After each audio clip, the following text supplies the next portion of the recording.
Hey YouTube, I just wanted to do a quick update on this mask that I'm making here. This is a mask where I'm using liquid nail to cover my cardboard form instead of using paper mache clay. So far I have 3 coats on this. The first 2 coats were thicker and the last one was more of a finishing coat. And the first one was enough to cover this ribbed tape here. The second coat was enough to try to make it smooth, and the third coat was to try to make it as smooth as possible to get all the small divots and whatnot.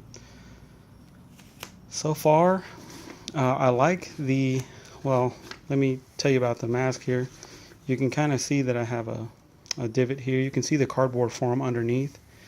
And for some reason, when I added another layer of liquid nail on the inside of my mask here to try to make it waterproof, because you know your head's going to be in there, you might sweat and whatnot, just human contact with it might cause some issues. So I figured I would put a layer of liquid nail on the inside, and when I did that, I felt like it might have permeated the cardboard and made it softer. And when I did that, I felt like it deformed my structure a bit, my cardboard structure a little bit.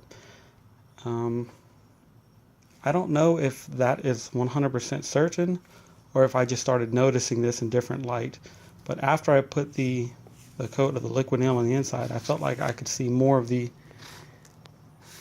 cardboard form underneath, which is unfortunate because I felt like it was at a good place after the third coat. And so far I do like the liquid nail, but there are some things that I don't like about it.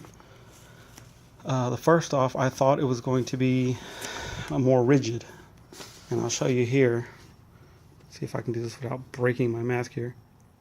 See, I can kind of move it there. I thought it was going to be a little bit more rigid than that.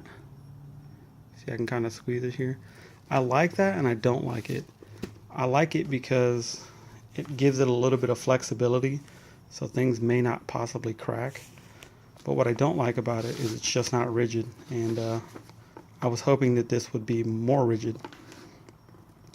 And the texture, it's nice and smooth, but when you sand it, it almost has like a gummy feeling to it. It's almost like sanding paint that is not dried all the way. And when I started sanding this, I was waiting nearly 24 hours in between sanding, and it has like a gummy feeling to it. And when I sanded this down, I used 60 grit, and I believe I used 280 to get it smooth. And in between that, I was using a drywall sanding sponge, and this is pretty much the result.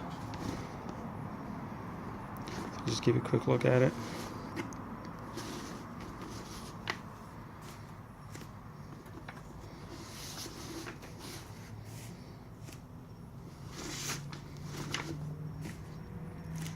So it's definitely not perfect, but it's just meant for a Halloween costume, and I think it turned out all right.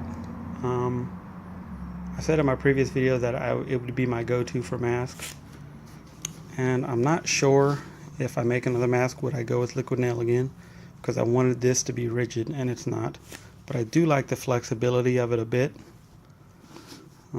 However, it just maybe not something that I would go to. It would be my go-to product to make a mask or to do anything paper mache like. If I were to have done this with paper mache clay, it would have definitely been more rigid, and I probably would have been able to get it smoother because of the fact that I would have used drywall compound to make it smooth.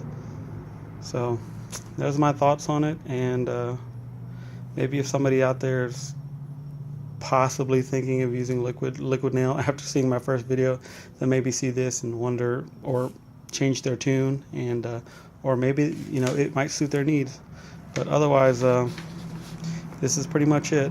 I'm going to put a coat of Kills. Well, I just used it so many times you can't see it. It's Kills sealer, and I'm going to seal this up and then I'm going to paint it. So maybe I'll do another video on a fully finished product, but I just wanted to show how the liquid nails turned out. as far as the mask goes. All right, YouTube, take care.